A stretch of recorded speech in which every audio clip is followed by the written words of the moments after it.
these terrorists from Gitmo that our sons and daughters died to capture. Am I dreaming? His cabinet is made up of Muslim Brotherhood people.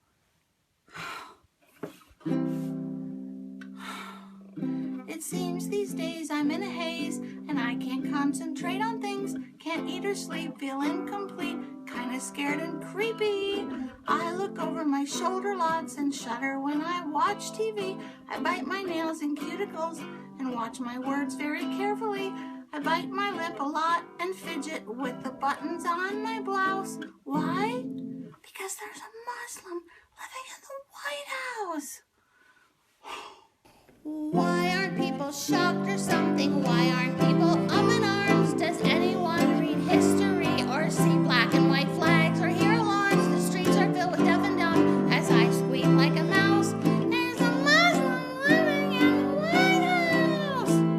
My husband says, be quiet, they're dangerous. My mother says, if the president was dangerous, the TV news would tell us. Only Brigitte Gabriel understands me, and of course Sean Hannity and Pamela Geller and Robert Spencer and Michael DiGiorno and Dan Mandis, Kathy Henners. But besides those three and the sweet people who drink the tea, there is no one else who can see the Muslim living in the White House. Now you may say, do I have any evidence to support my supposition? And I'll say, well, where do I start? Let's see. His name is Muslim, and he was raised in a Muslim country, and the application for his school says Barry Sortero, and then it says religion, Islam. He said, my father and my brothers for 3 generations back were Muslims. But my father came from a Kenyan family that includes generations of Muslims. Obama said, in his book, Audacity of Hope, he said, if the political winds shift, I will stand with the Muslims. He said, we will never be at war with Islam. He will never use the word Islamic with the word terrorist, even though 99.9% of all terrorist activities are Islamic related. And he won't admit that even the moderate Muslims are supposed to follow the Holy Prophet Mohammed, who did endorse violence in the Quran, their holy book. Oh, Obama says holy book, but holy Quran, but he won't say holy Bible. As the Holy Quran tells us, the Holy Quran teaches that, the Holy Quran tells us, and the Holy Quran also says,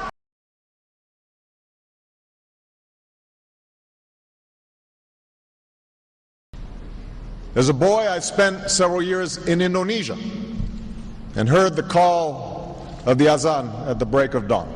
He bowed to the Saudi king, but he won't bow to the Queen of England.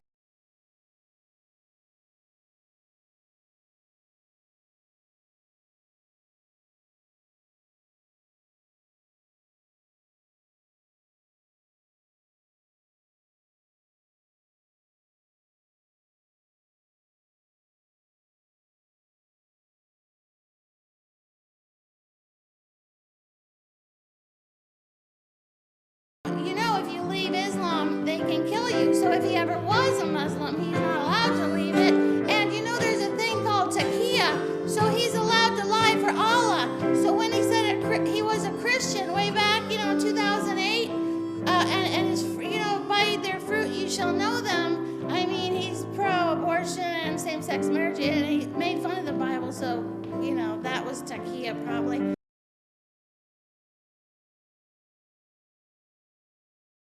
His foreign policy is pro-Islamic terrorism. He never sides with Israel, our ally. The future must not belong to those who slander the Prophet of Islam.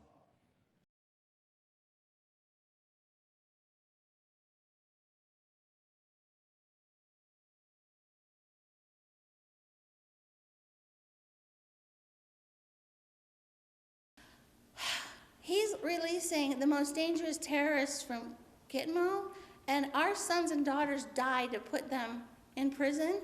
Our sons like Navy SEAL Aaron Bond and Chris Kyle, and guys like that, and they died to protect us and to put the terrorists in jail, and Obama is releasing them.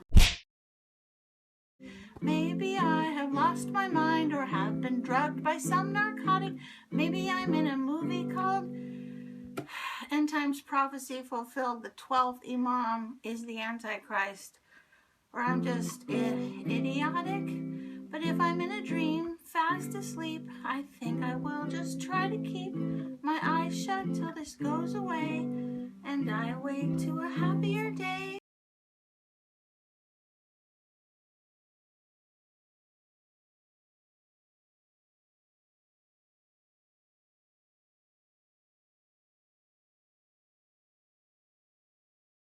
You are absolutely right that John McCain has not talked about my Muslim faith, and you're absolutely right that that has not come my Christian faith. And thank you. And Eid Shoma Mubarak. Mr. President, we're at war with Islamic Jihad, and you're on the wrong side.